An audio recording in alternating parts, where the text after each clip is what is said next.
সমসাময়িক কিছু বিষয়ে কথা বলতে চাই।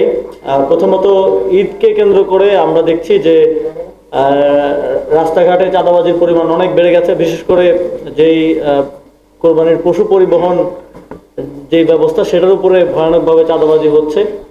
এবং আমরা দেখেছি যে মাননীয় প্রধানমন্ত্রী ট্রাক চালাচ্ছেন। তো অনেকেই বলছে সোশ্যাল মিডিয়ায় যে তিনি যদি একবার ট্রাক চালিয়ে ঢাকা থেকে দিনাজপুর কিংবা ঢাকা থেকে অন্য কোনো জায়গায় যেতেন, তাহলে কত টাকা চাঁদা দিতে হয় তাহলে তিনি সেটা স্বচক্ষে দেখতে পারতেন আর কি। আর একটা হচ্ছে, গরুর হাটগুলোতে আমরা দেখেছি হাট দেওয়ার ক্ষেত্রেই অনেক ক্ষেত্রে ইজারা অনুযায়ী যে নিয়ম আছে, পিপিআর অনুযায়ী সেভাবে হাটগুলো দেওয়া হয় নাই, অনিয়ম করে দেওয়া হয়েছে। এবং প্রথম আলোর রিপোর্টে আমরা দেখেছি সব হাটই আসলে বিএনপির নেতাকর্মীরাই পেয়েছে।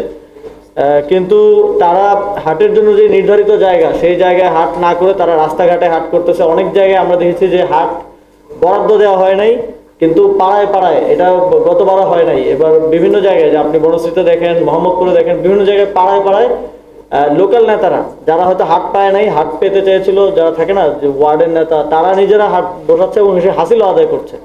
তো এটা আমরা মনে হয় আগে এত বড় পরিসরে দেখি নাই। এবার আমরা দেখলাম যে মেট্রো রেলের স্টেশনের নিচে হাট বসানো হয়েছে এবং এই পুরো সেটআপটা, এই পুরো ইকোনমিক সিস্টেমটাই বিএনপির স্থানীয় নেতাকর্মীদের নিয়ন্ত্রণে হচ্ছে। এই অনিয়ম করে হাট বরাদ্দ থেকে শুরু করে বরাদ্দহীনভাবে হাট করা, সেখান থেকে হাসিল আদায় করা, এই কার্যক্রমগুলোর মধ্য দিয়ে এই যে কোরবানি ঈদের যেই পবিত্রতা, এই পবিত্রতাকে সরকার মানে নষ্ট করছে। আমরা দেখেছি গত ঈদের মতো এই ঈদেও ঈদ যাত্রায় যে অব্যবস্থাপনা সেটা হচ্ছে, এবং আমরা অনেক দুর্ঘটনার খবর শুনতে পাচ্ছি দুঃখজনকভাবে। এটা মিসম্যানেজমেন্টের কারণে হচ্ছে বলে আমরা মনে করি। এবং ঈদে যাত্রীদের থেকে অতিরিক্ত ভাড়া আদায় থেকে শুরু করে এইসব ঘটনা পূর্বের মতোই চলছে। গতবারও আমাদের সড়ক পরিবহন মন্ত্রণালয় সহ সংশ্লিষ্ট যারা দায়িত্বে আছেন, সংস্থাগুলো আছেন, তারা ফেল করেছেন। এবারও তারা ফেল করেছেন নাগরিকদের একটা সুন্দর ঈদ যাত্রা উপহার দিতে।